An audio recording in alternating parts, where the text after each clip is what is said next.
vraiment.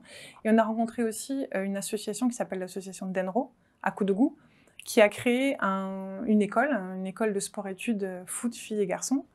Alors ça peut faire un peu sourire, foot, sport-études, mais c'est une école qui attire en fait les enfants par le foot, parce que c'est tellement... Enfin, le foot au Burkina Faso, c'est vraiment un ressort culturel tellement, même social, tellement fort, que du coup, les enfants sont attirés, les parents laissent les enfants y aller, filles et garçons, alors que des fois les filles sont plutôt... Enfin, voilà, c'est un peu plus compliqué parfois, pour faire du foot. Ils ont une équipe de foot féminine, etc. Et surtout, ils leur proposent une cantine.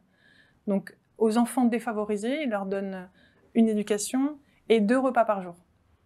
Un repas à 10h, qui est une collation, c'est une collation assez simple, et à midi, un vrai repas où tous les enfants viennent à la cantine se restaurer et avoir le ventre plein pour pouvoir réellement étudier. Et ils existent depuis à peu près 5 ans, je crois. Donc là, ils ont commencé par la maternelle. Ils ont commencé par la maternelle, qui n'est pas obligatoire, mais pour apprendre aux enfants les gestes de base et le français. Parce que le français, c'est la langue de l'école et ce n'est pas parlé dans les maisons. Donc, pour pouvoir arriver au CP et être efficace au CP, ben voilà, ils prennent les enfants dès la maternelle, dès la moyenne section. Ils apprennent les gestes d'hygiène, ils apprennent le français, ils apprennent à tenir un crayon, tout bêtement. Et ça leur permet, là, la première génération est aujourd'hui au CM1, je crois. Et la première génération, il y a des exemples assez incroyables. Alors eux, c'était avant le Covid. Mais je veux dire, c'est des enfants qui ne sortiront pas de l'école. Parce que c'est des enfants à qui on offre la scolarité, qui est gratuite, et à qui on offre à manger. Et ils ne partiront jamais de l'école. Ils ont 2 repas, c'est sûr. Et il y a, par exemple, la petite Rachel, qui est aussi sur les photos.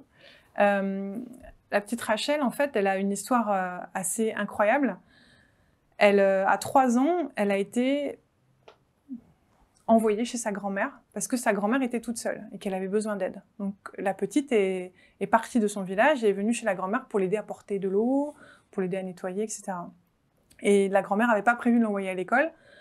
C'était pas prévu, elle n'avait pas l'argent. Mais elle a entendu parler de l'association Denro qui proposait, à travers les agents sociaux qui passaient, une scolarité complètement gratuite et à manger.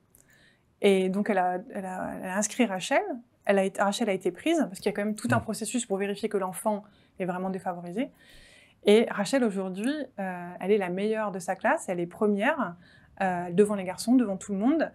C'est la meilleure au foot dans l'équipe féminine, elle a une énergie incroyable, elle est leader de son équipe de foot, c'est un merveilleux exemple de réussite.